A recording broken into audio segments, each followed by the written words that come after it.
yang mana materi ini hukum administrasi 1 penerimaan perkara. Proses peradilan di Indonesia meja 1 pada pelayanan terpadu 1 itu PTSP adalah unit administrasi yang bertanggung jawab menerima, mencatat, dan memproses berkas-berkas secara manual sesuai ketentuan hukum yang berlaku. Dasar hukum pelaksanaannya merujuk pada Undang-Undang Nomor 48 Tahun 2009 tentang Kekuasaan Kehakiman, Peraturan Mahkamah Agung, Perma, serta Surat Edaran Mahkamah Agung (SEMA) yang mengatur standar administrasi peradilan. Peran administrasi peradilan di meja 1 PTSP sangat penting untuk menjamin kepastian hukum, transparansi, dan akuntabilitas dalam pengelolaan perkara, sehingga setiap pihak yang memperkara mendapatkan pelayanan yang tertib, efisien, dan sesuai prosedur yang ditetapkan.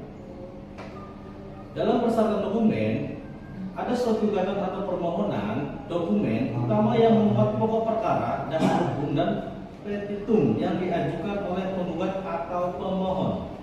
Surat kuasa, dokumen yang resmi yang memberikan kewenangan kepada kuasa hukum untuk mewakili pihak berperkara, ditandatangani di atas materai. Identitas para pihak, dokumen identitas lengkap penggugat dan tergugat, meliputi KTP, akte pendirian badan hukum, atau dokumen identitas resmi lainnya. Bukti pembayaran, slip pembayaran panjang biaya perkara yang telah disetorkan ke rekening pengadilan sebagai syarat pendaftaran perkara di meja 1 PTSP. Prosedur manual meja 1 PTSP yang mana 1. Itu penerima berkas gugatan permohonan dari pihak penggugat atau pemohon. Kedua, pemeriksaan kelengkapan dokumen dan persyaratan administrasi perkara. 3. Penghitungan biaya perkara dan penentuan besaran panjaran biaya. Selanjutnya 4. Pendaftaran SKUM dan pencatatan perkara dalam buku register. Tugas utama meja 1 yaitu verifikasi kelengkapan dokumen. Petugas meja 1 memeriksa dan memverifikasi kelengkapan berkas perkara yang diajukan oleh pemohon, memastikan seluruh dokumen persyaratan telah terpenuhi sesuai ketentuan administrasi penerimaan perkara di PTSP pengadilan. Penaksiran biaya perkara SKUM. Petugas meja 1 menghitung dan menerapkan taksiran biaya perkara serta menerbitkan surat kuasa untuk membayar SKUM sebagai dasar pembayaran panjar biaya perkara oleh pihak pemohon ke kasir pengadilan. Rekomendasi: pastikan checklist dokumen lengkap sebelum memulai proses penerimaan perkara di meja 1 PTSP. Verifikasi kelengkapan berkas seperti surat gugatan, identitas para pihak, dan dokumen pendukung lainnya agar proses administrasi berjalan lancar dan tidak terhambat. Berikan informasi biaya perkara secara transparan kepada pemohon sejak awal. Sampaikan rincian panjang biaya perkara, mekanisme pembayaran serta prosedur pengembalian sisa panjang secara jelas agar pemohon memahami kewajiban. Tadi ada yang ibaratnya ada penggugat, ada tergugat. Nah ini kan ada pemohon dan termohon. Jadi di pengadilan itu ada 4 zona. Zona 1, zona 2, zona 3. Kalau diperkirakan setahu saya itu minimal itu antara 1 juta atau 900 ya perkaranya. Bila mana ada kekurangan itu nanti akan diberitahukan. Makanya di situ nanti ada bahasa panjar dulu gitu.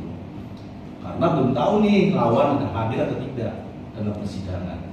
Sehingga untuk mengantisipasi kurangannya biaya itu makanya ada panjar biaya itu.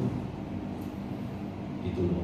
Nah, dalam proses biasanya baik yang sendiri atau pengacara itu berbeda. Kemudian kalau yang pengacara itu sudah terstruktur pakai sistem namanya ekor. Pengacara punya sistem ekor. Nanti biar yang input itu pengacara.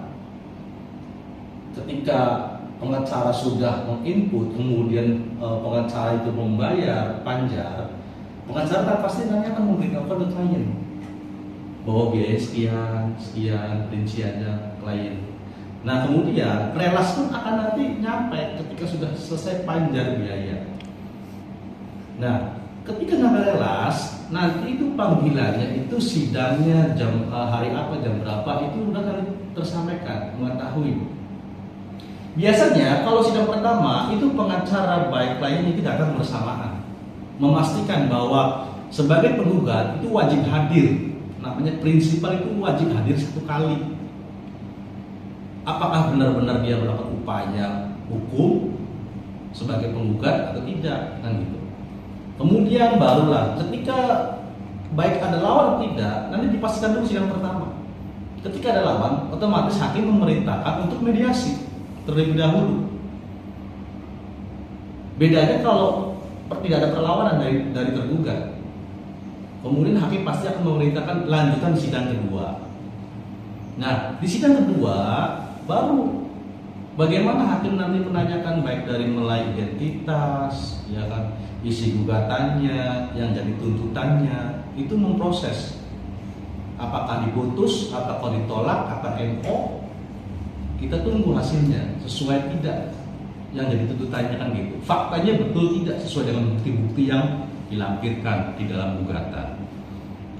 Nah, ketika hakim memutus itu gugatan itu diterima, otomatis hakim akan memberikan putusan dan pengacara nanti yang ngeprint sendiri karena sudah tersistem dengan sistem Mahkamah Agung. Makanya pengacara dengan mudah itu mengakses segala dokumen gitu loh. Nanti setelah selesai dalam jangka waktu yang sudah ditentukan oleh sistem, itu nanti diberitahukan oleh pengacara atau dari pihak pengadilan bisa untuk mengambil berkas gitu kan. Sebelum berkas itu masuk ke pengacara, biasanya belum ada sistem itu biasanya klien bisa mengambil sendiri atau bisa dikuasakan dengan pengacara gitu loh.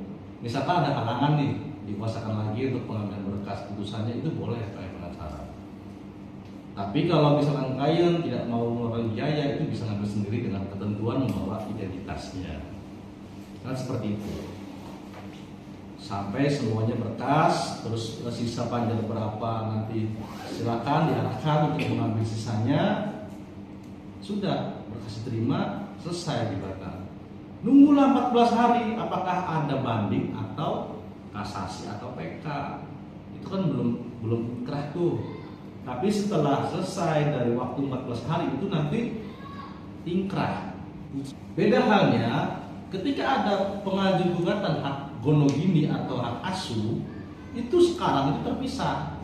Jadi untuk perceraian biasanya itu terpisah. Dulu ada kompilasi hukum Islam, bisa perceraian, juga perceraian disatukan dengan hak asuh anak. Sekarang satu-satu dulu, perceraian dulu, setelah putusan baru hak asuh atau gonogini. Jadi demi waktu itu berbeda aturannya, karena memang dalam proses baik perceraian, hisbah, kemudian harta gonogini, waris, itu semuanya prosesnya hampir sama, tapi waktunya saja adakah perlawanan atau tidak, kan begitu, dari pihak tergugatnya maksudnya atau termohonnya. Jadi dibilang kalau klien menanyakan kayak pengacara, itu Pak berapa lama Pak, berapa cepat, itu tidak bisa memastikan karena fleksibel. Bisa jadi sidang pertama ketemu semuanya kemudian ditunda, pihak sidang kedua kemudian salah satu berhalangan hadir, kecuali pihak lawan tidak hadir, otomatis pihak penggugat itu wajib hadir sampai putusan. Nah, situ bedanya. Makanya hati-hati kalau mengajukan suatu gugatan atau penggugat itu wajib hadir minimal 1 kali, itu pun kalau pakai pengacara. Tapi kalau tidak, otomatis hadir terus nih setiap persidangan. Relasnya itu akan disampaikan nanti minggu depan sidang lagi ya, sidang kedua, sidang ketiga ya biasanya. Dan paling cepat itu biasanya 2 kali sidang atau 3 kalau nggak ada perlawanan. Gugatannya makanya sesuai fakta, buktinya gitu. Apa yang mendasar bahwa penggugat ini melakukan upaya gugatan? Apakah satu sering bertengkar, apakah sering dia mabuk-mabukan suaminya misalkan, terus main judi, main kasar, kekerasan, KDRT, ya kan, kekerasan dalam rumah tangga, atau dia mau nikah lagi, Kan begitu. Kalau nikah lagi, itu kan ada nggak persetujuan dari suami istri yang pertama? Kan begitu. Harus ada juga, nggak boleh ujuk-ujuk suami yang sah ingin nikah lagi kemudian nggak ada persetujuan dari istri yang pertama, itu pasti ditolak. Jadi singkatnya begitu. Tapi kalau memang nanti lebih jelasnya, nanti bisa sambil praktek kita berkunjung ke pengadilan agama setempat, baik di kota atau di kabupaten, nanti menyaksikan dari awal proses sampai pendaftaran, pembiayaan, kemudian ambil berkas, kan begitu. Ya, itu semuanya sudah rapi sekarang, sudah tersistem. Cukup jelas? Oke, terima kasih. Apakah ada lagi yang perlu ditanyakan? Cukup? Finansialnya sesuai ketentuan yang berlaku. Sekian dan terima kasih untuk penyampaian materi hari ini. Wassalamualaikum warahmatullahi